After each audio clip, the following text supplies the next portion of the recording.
Everybody, so sorry, so sorry. That is 100% my fault, not technical, not Megan, not anything. That is 100% Eric's fault. 20 of you in here waiting to hear the brilliance of Megan Killion, and since I've already taken 7 minutes of her precious time, I will, let you take it over. Megan, it's all you. All right, sounds good. Hey guys, sorry for the late start, but we'll catch up. Real quick, I just want to set the stage by saying that this is not a debate about whether or not calling is dead. We're past that. Cold calling is not dead. Calling in general is not dead. The phone is an incredibly valuable channel, both for new business and current business and service delivery. And with that, I will start my presentation. Feel free to drop your comments in the chat and any questions that you have. I will absolutely get to them before the end.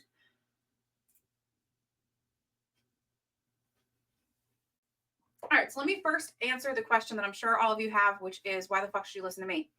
My name is Megan Killion. I'm an autistic, ADHD, bisexual female founder of a consulting firm that helps MSPs scale revenue. I've done $550 million in pipeline. 50 million of that is business closed for MSPs. I've helped 5 MSPs scale past 7 figures personally. And I went from B2B tech sales BDR to a BD manager, to a director of BD, to the VP of sales and marketing. And I've been a 5-time CEO or 5-time CRO and 3-time CEO. I still pick up the phone. So if you think that because you're the CEO now, you don't have to pick up the phone anymore, I don't know. How can you ask other people to do things you're unwilling to do? Is my question for you. This talk is to help you get past your own anxieties to be able to call. I know that it's hard. I know that a lot of us get in our heads, and it's not even just about business, right? I actually have a tremendous amount of phone anxiety when I am calling like the doctor, when I have to pick the phone and call a family member or a friend, especially if I have to deliver bad news. It's hard. You are not alone in thinking that it's hard, but just because something's hard doesn't mean we stop doing it, especially when we know that it's what is good for our business. My goal is to help you walk away from this session with actionable frameworks that allow you to do it instead of just thinking about it. Let's talk about the most expensive 5 minutes in your sales process. You are 100 times more likely to convert a lead if you call within the first 5 minutes. Only 7% of businesses respond that fast. You want to be the 7%. You're 21 times more likely to qualify a lead if you respond to it within 5 minutes versus 30 minutes. We've all been sold a lie. Not just that cold calling's dead, that's obvious. But I'm talking about the lie that says if you just build the perfect website, if you rank high enough on Google, if your funnel's tight enough, the phone's just going to start ringing and business will flow. I hear from MSPs all the time that they think good service should sell itself. I deliver a high level of service. I do a good job. People should just be interested. I hate to be the bearer of bad news, but that's not how business works. I know businesses that have spent thousands of dollars on SEO. Some are throwing like real actual money into ads, and then no one's picking up the sales line. They don't call leads back until days later, if at all. And then I hear them say, I guess that lead wasn't serious. Here is the fact. If someone is serious about finding a solution, they want to do it today. They want to do it in the next 5 minutes while it's relevant, while the pain is active. They want a solution in place right now. The lead was serious. They were ready to buy. They were in pain, and you weren't there. They're actively looking for a solution. You let it sit. If you are spending money on inbound and you're not set up to respond like it matters, just stop spending. Because until your follow-up reflects the urgency of your lead, you're just wasting your money. If your website says that you're proactive, but your team is ghosting those form fills, the buyer thinks they don't care about me. They're not proactive. The problem is that your buyer assumes that the way the buying process flows, that's how service delivery is going to work. Your prospects know when you're slow to respond. They are remembering that information and they are assuming that's what it's like to do business with you. Get quick on the response, on the uptake. It's important. I love AI. Okay. So first thing you have to know, I absolutely love AI. However, your prospect knows when they are chatting with a bot versus a real human being. We can all spot it, right? We all know when we're chatting with AI versus when we're chatting with a real person, regardless of how real you make it feel. It's not the same thing. 75% of customers want more human interaction in their digital experience. And 60% of customers say that getting routed to a real person is the most frustrating part of support. I am all for automation. I am all for AI. But when you remove the human touch from your business, you are creating a problem for your future self. That is, your client just doesn't feel like they are important enough to have a human response. There's a place for AI and automation in your business, but it is not when your client has a serious problem. It's not when you have a hot lead. Human work for human people and robot work for robots. Automation should be about efficiency, not connection. You cannot automate away that connection. And this is a really important touch point to stop and kind of talk about two of very different types of MSPs.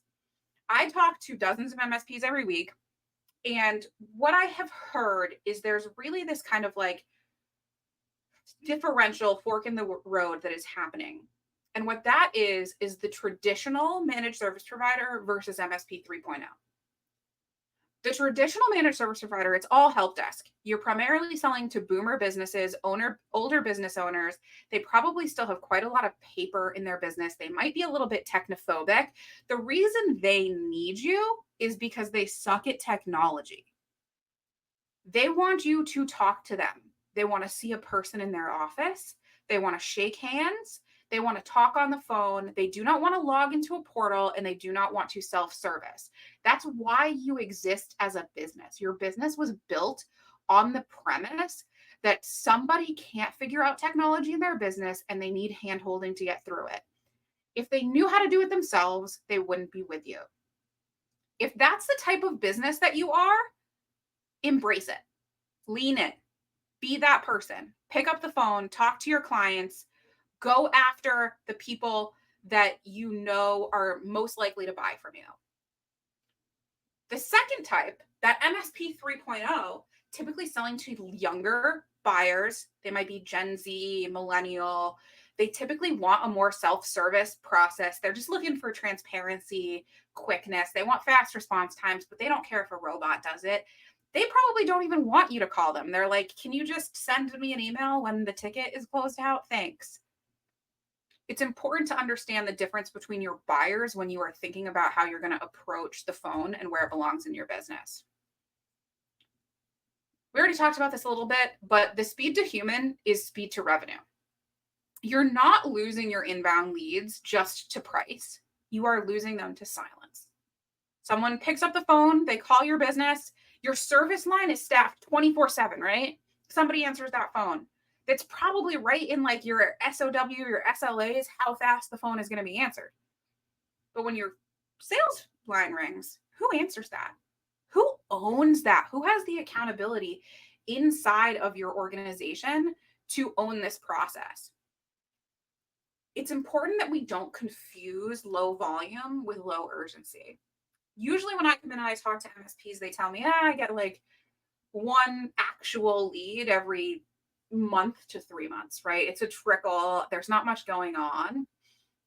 If that is your lead volume, isn't it even more important that you stand out and you be the first one to respond? Even one lead a week, one lead a week, one lead a month, it deserves that 5-minute response time. You need to respond right away. Time is killing your deals. They are going out, they are talking to someone else, and they are deciding to buy from the first MSP they talk to.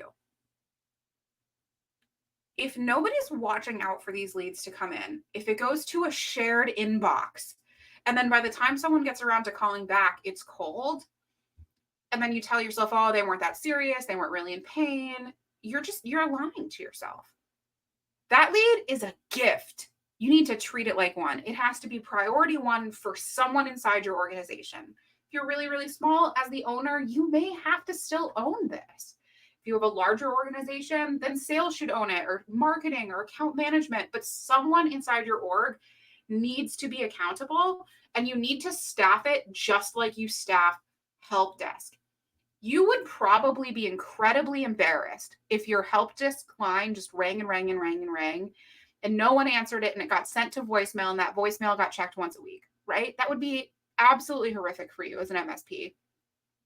Take your sales line just as seriously. Someone is responsible for answering that phone all of the time.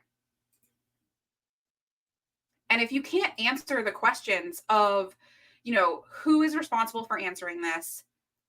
What is the expected response time? How do we measure that? And who's following up?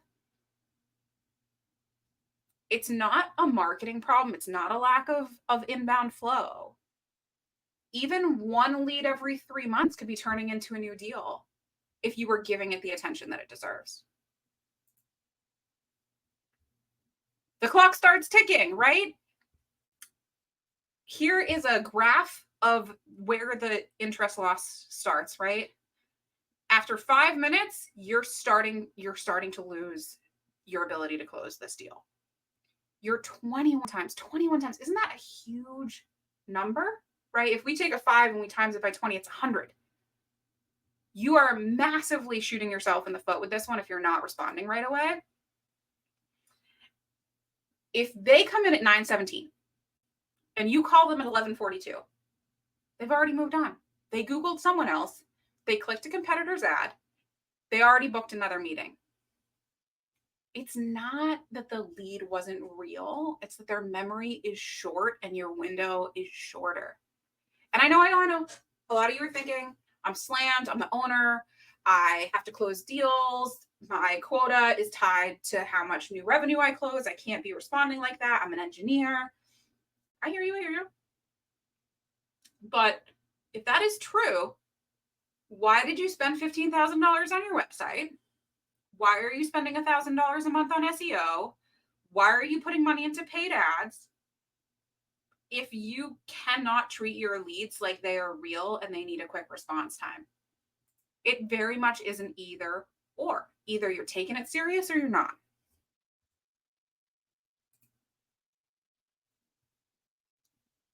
This is a really important thing to know. 50% of your buyers are choosing the vendor that responds first. So when you missed that threshold, right? You didn't respond in the first 5 minutes or even the first 30 minutes. Your chance of closing that deal was just cut in half. There are very few other places in your sales process where you have this type of table stake. When we talk about like messing up qualification, messing up discovery, messing up other stages of the process, the stakes just frankly aren't as high. You can recover later better than you can in the beginning.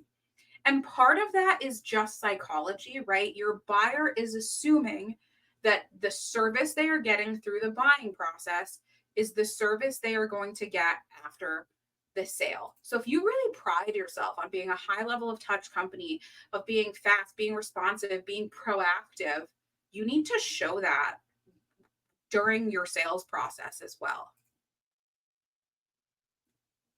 Every inbound lead deserves a call plan. That means immediate response. It means you're confirming and qualifying. Ask them right away, like, hey, how did you find me? Ask open-ended questions. If they can answer it with a yes or a no, you're kind of digging your own grave. Have a follow-up protocol. At least 5 touches. If you aren't consistently following up, it's really, really common someone's just going to forget about you. Often when people go out and they're shopping for this type of solution, right? I have an active problem. Let's say I'm really frustrated with my current MSP. Their response times suck. I feel like I'm overpaying. We had a cybersecurity incident recently, and I don't even know if they handled it right because they won't give me like an RFI to explain what happened. I'm going to call around to a couple of different MSPs or fill out a couple different forms. I'm going to go to Google. I'm going to look, see what I can find, check some reviews, and then I'm going to send out probably some requests for information, maybe book some meetings. Sort of depends on the type of buyer that I am. But if while I'm doing that, I'm getting ghosted, those are not vendors I'm going to buy from. And that problem for me, it's relevant right now, right? You as an owner are busy, so are your prospects, so are your buyers. They move on from things, even if it's painful, right? We know that switching your managed service provider is a big ask. You're asking your client to go through pain to be with you instead of with their current provider, right? We're ripping and replacing infrastructure, tech stack. Do you expect someone to continue to want to do that if they aren't seeing consistent forward momentum, right? So you want to make sure not only are you responding right away, but you're keeping that forward momentum as you move through the deal, and that you are consistently touching point across multiple channels, right? That means following up like you mean it. Not once, not twice. 5 times really is the minimum.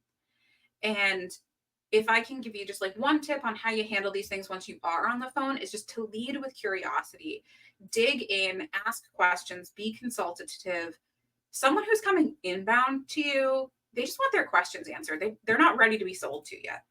And you shouldn't even have to sell when someone's coming inbound if you can solve their problems. All right, so we've kind of covered what do you do when the lead comes inbound. Raise your hand in the comments if you're not getting any inbound leads. That's just not a thing that happens for you. And this is a really big challenge for MSPs today, right? It's the number one reason they come to me is like, hey, my revenue's stagnated.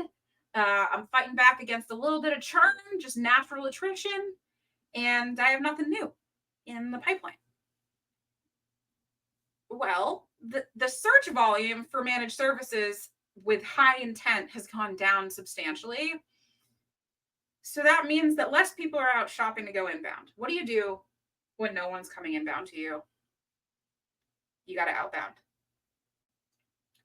You got to get on the phone. Phone remains the most effective channel for outreach in 2025. The average cold call success rate is only 1 to 3%, right? But the top reps are consistently exceeding 10%. That means is get good. Like, you got good at Donkey Kong, you can get good at this, okay? Sales reps that are cold calling daily generate 42% more pipeline than those that don't.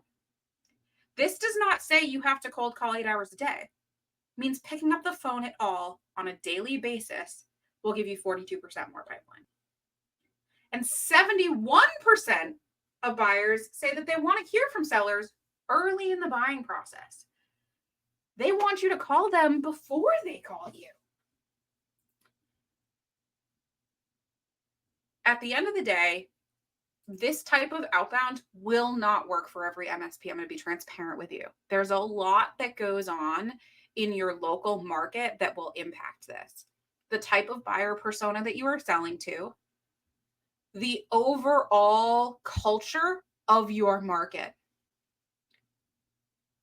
and just whether or not the phone is perceived as rude where you are. I can tell you right now, we've seen MSPs really, really struggle in New England with cold calling, for example, particularly in New England cities like New York, Boston, Hartford, where we've seen Midwest MSPs quadruple, 10x their pipeline by adding calling into the mix, because that's an incredibly friendly market. The South is a bit more of a mixed bag. And it also, again, it really depends on your buyer persona. You can really tremendously make this a multiplier if you are strategic with where you spend your call hours. That means don't just buy a tool like Apollo or ZoomInfo, create a filter that is basically your entire TAM, total addressable market, and hammer it all. Call when you have something worth saying. Build your list based on triggers. Maybe a trigger is like they downloaded your cyber liability checklist. They opened an email 3 times but didn't reply. You notice that they posted a job for IT support. Call, call, call. It's not about being slick. It's not being about the most smooth person on the phones. I can tell you that I am still incredibly awkward on the phone. Still. It's been 15 years, guys. Still a weirdo. Can't break it. What it's about is having a good strategy, being relevant. Show up with a reason, use your voice to offer something useful, ask for a conversation, not a close. I coach MSPs every single day on this. I inject SDRs into MSPs every day. And when it's done right, you go from cold to warm when you are timely and helpful. You book meetings, you create pipeline.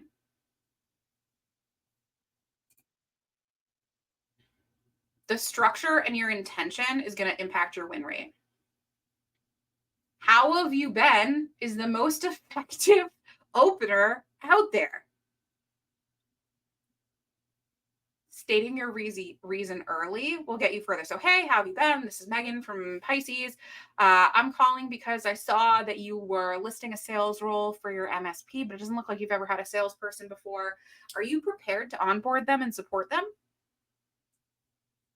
Open-ended questions. That's kind of a yes or no, but what have you done to prepare to support them? If you're calling for an MSP, hey, how have you been? I saw that you listed a job listing for a new IT director. Just curious if you ever thought about outsourcing that. Maybe you see that they have a super dated old website. You could call around that. You can use technographic data to call around specific technologies that they're using that might be potentially being sunset. There's been a lot of that going on lately. But you want to be strategic in your outbound. You don't have time to call all day. I get that. You can't call 8 hours a day, especially if you're an owner.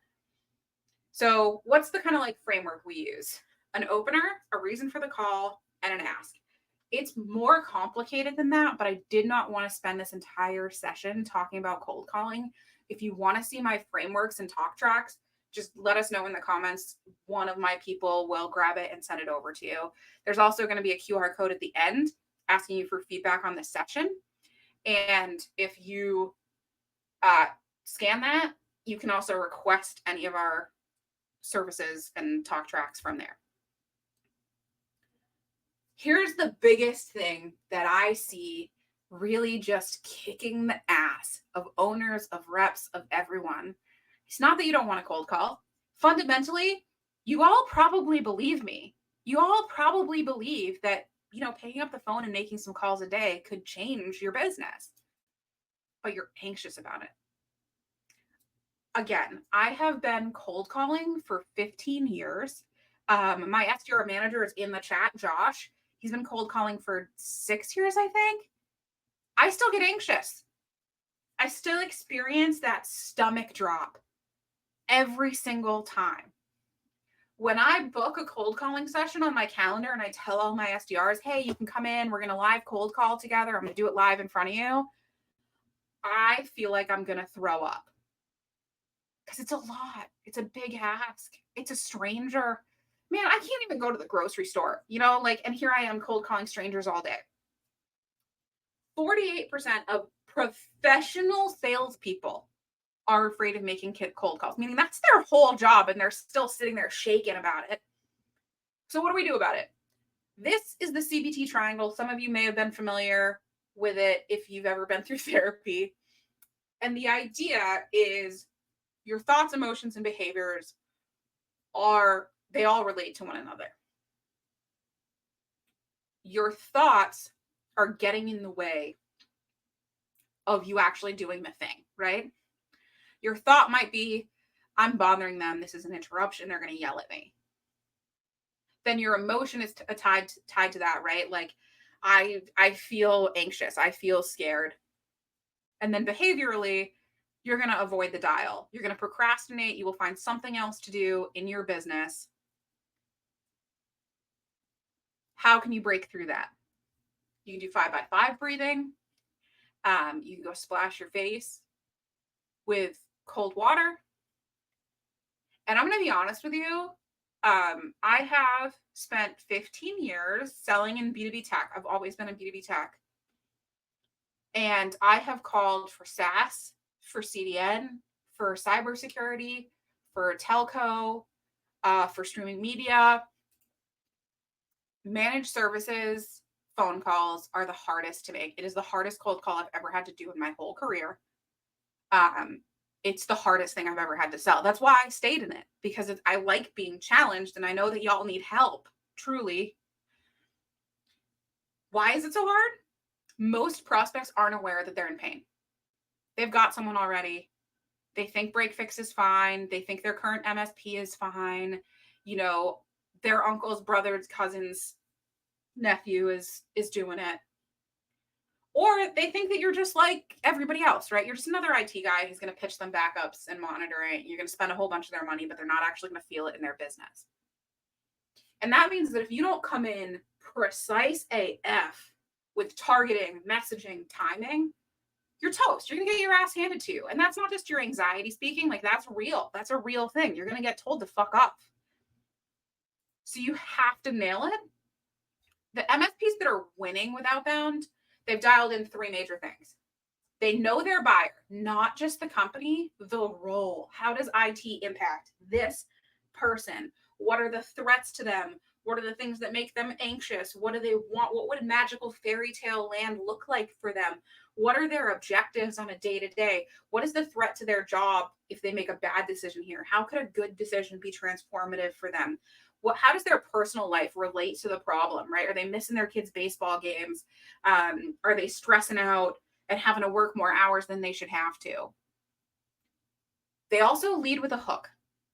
Something sharp, specific, tied to ROI. It's not just, we're proactive. Our people are better.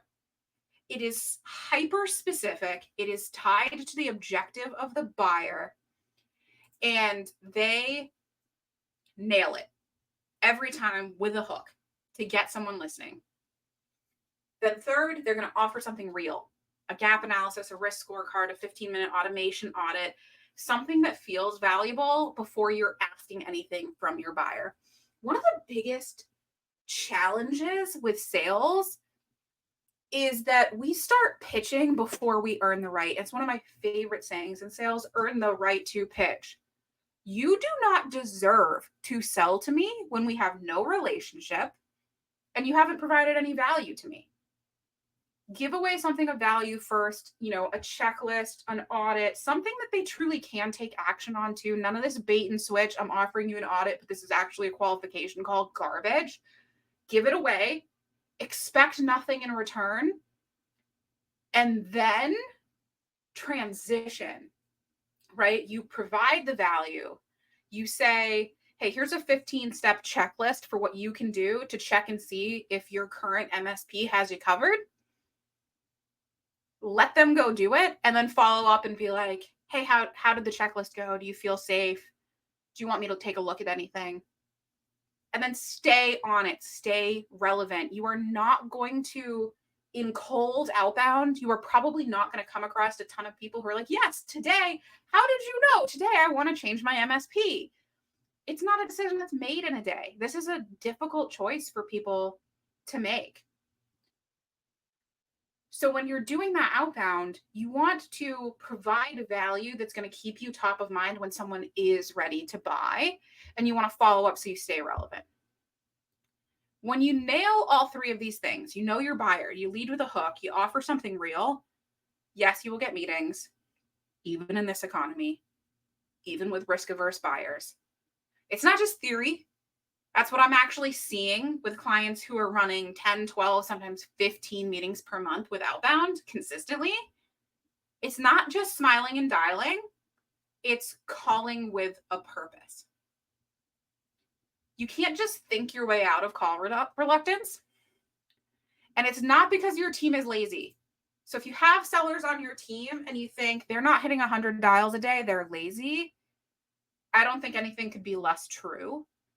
I promise you, your sellers want to make commission and they don't want to live on the probably starvation level salary that you're paying an entry level seller. They want to generate pipeline. They want to make money. In fact, they need to feed their families. They're scared, just like you would be scared. So coming back to this CBT triangle, you can't coach your way out of call reluctance with more scripts. You can't just script it away or framework it away. You have to coach through action. And here's what I tell every single rep or leader I work with. Do a box breathing reset before you start calling to regulate your nervous system. Create a time blocked rule. Now, for someone who's just doing cold outbound, they already have a list built. So, like, you have done the RevOps stuff pre work and you're saying, hey, just call this list. 3-second rule. Don't wait. Pick up the phone before your brain can talk you out of it. If you're expecting an SDR to do the research, build the list, and call, then I play a song, right? So the length of the song is how long I have to research, and then I have to dial. When the song's over, time to dial. Stand up when you call. Energy changes confidence. So stand up, walk around, move, and just most of all, reframe what you're doing. You are not bothering someone. You're helping them solve a problem that they already have, and it might be one that they might not even be aware of yet.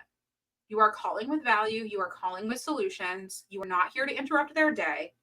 Your goal with the call is to find out quickly if you can help and then provide immediate value and have a call to a conversation rather than a call to a meeting, right? Fear isn't going to close deals, but calls do.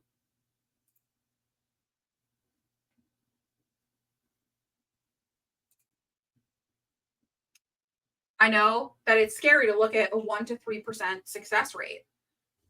And it's also scary when you look at the overall data from the industry. The data in our industry is really hard to come by. Small business dialing data is tough. And that's why I really recommend that you pay someone to build your lists for you. Someone who's a professional that can clean them, make sure that those numbers have connect rates, and then build a warm list for yourself.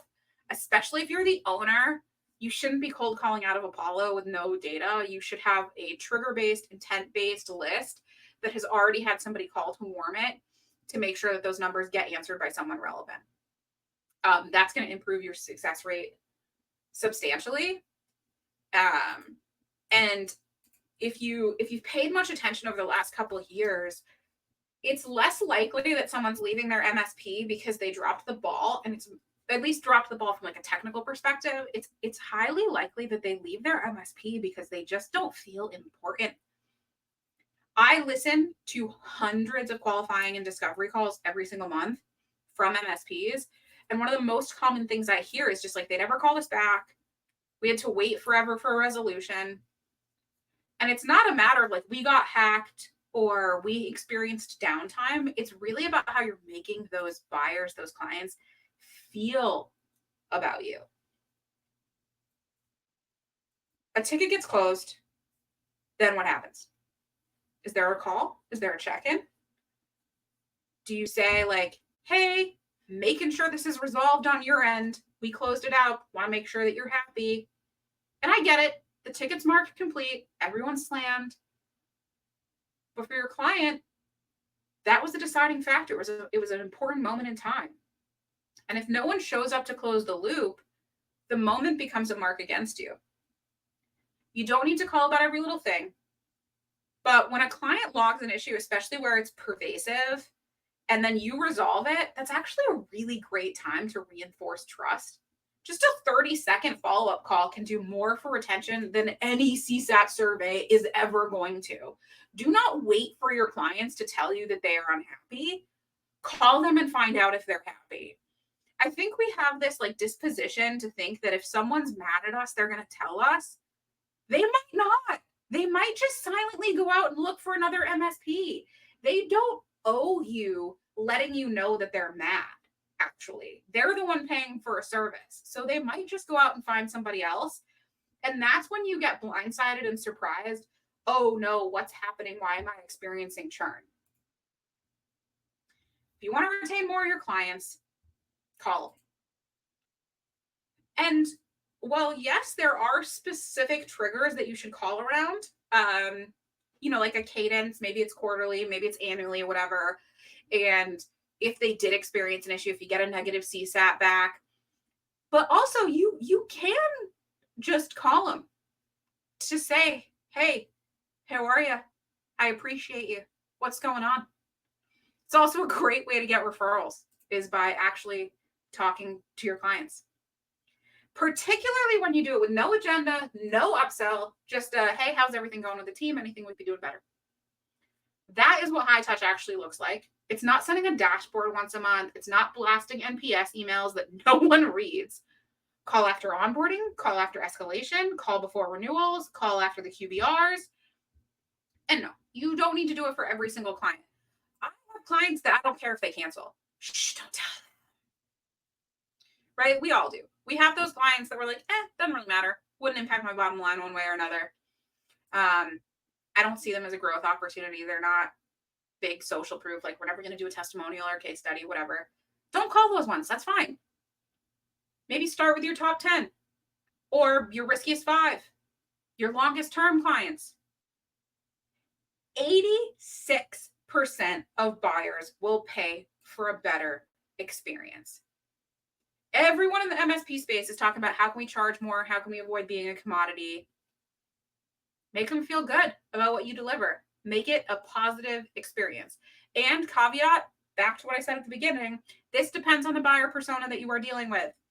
Not all of your clients want to be called. As part of our onboarding, we ask our clients what their preferred communication methods are. Highly, highly recommend adding that to your onboarding. Do you want to call? Do you want a self-service dashboard? Do you want an email? You want me to text you? Let me know. What are your preferences?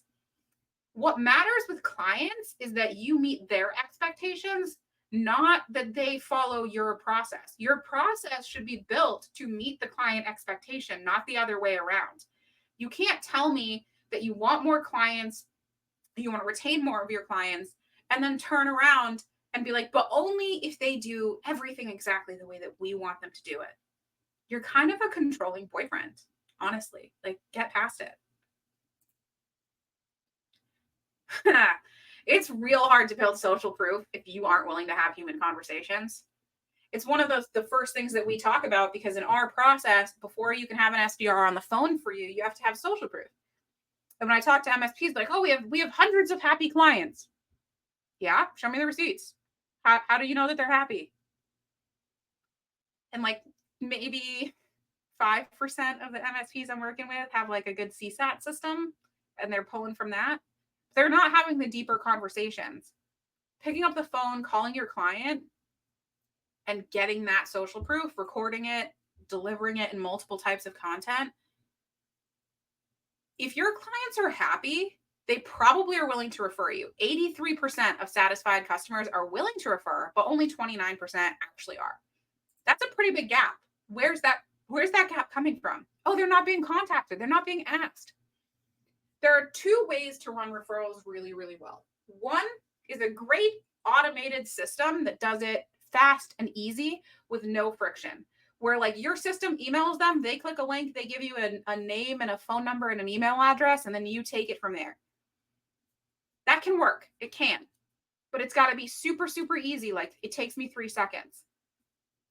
If you want like a testimonial recorded for you, you're not a huge SaaS company. Do not send a link asking them to go record it with like a script in front of them. Get on a call with them. Call them, be like, hey, could we meet on Teams next week? And I can just ask you some questions about service delivery. I'm going to record it. I'm going to share it with the team, and it might end up on our website. And have good questions. Most of these case studies, they start with just like a how's business call, right? Like, hey, who do you know that could benefit from the same level of service that we give you?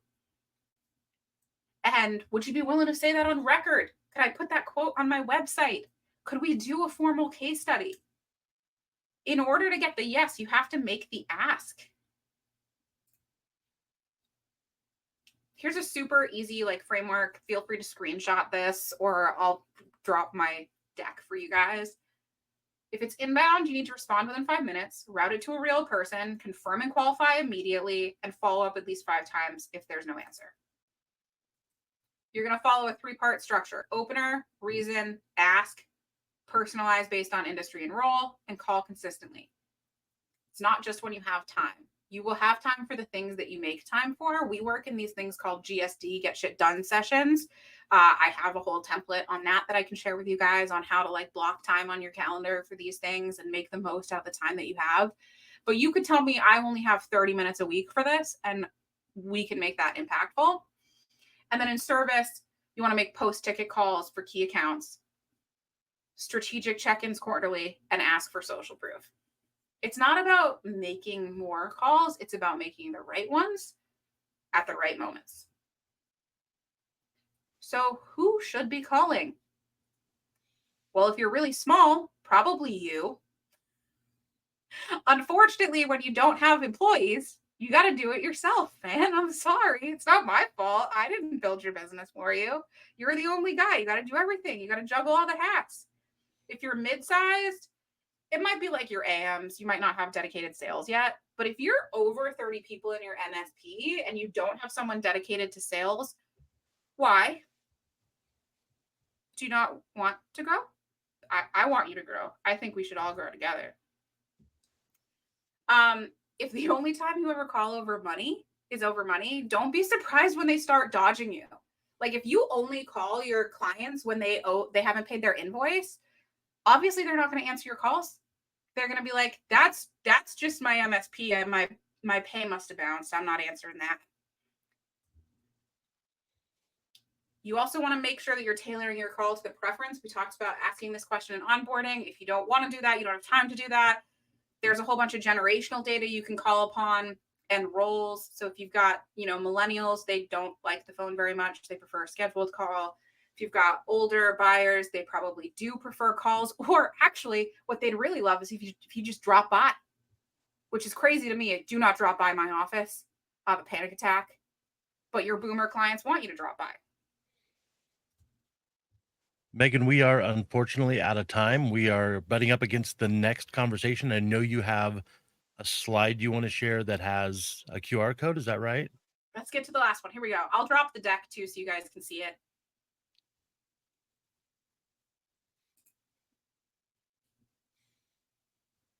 And I know that we did get some questions in the Q&A section. I will answer these by messaging you guys or in the chat since we're out of time. Yeah, I will screenshot these and get these to you, Megan, if you don't see them. And you can always scan the QR code and ask your question directly in a one-to-one conversation with Megan. But these are all questions I can answer. We just got a little late start today. I know that's my fault. I apologize for cutting you I'll short. beat you up later, Eric. That's fine. You can't scare me. I've been married twice. Okay, everybody. I apologize for the late start, and we are now. The next session has already started, so go to the next presentation talk. And Megan, thank you so much. Hugely valuable. You held the entire room the entire time. In fact, it grew the entire time you were talking. So people just kept joining. Bye, guys. Jump to your next Bye, guys. session. Thank you.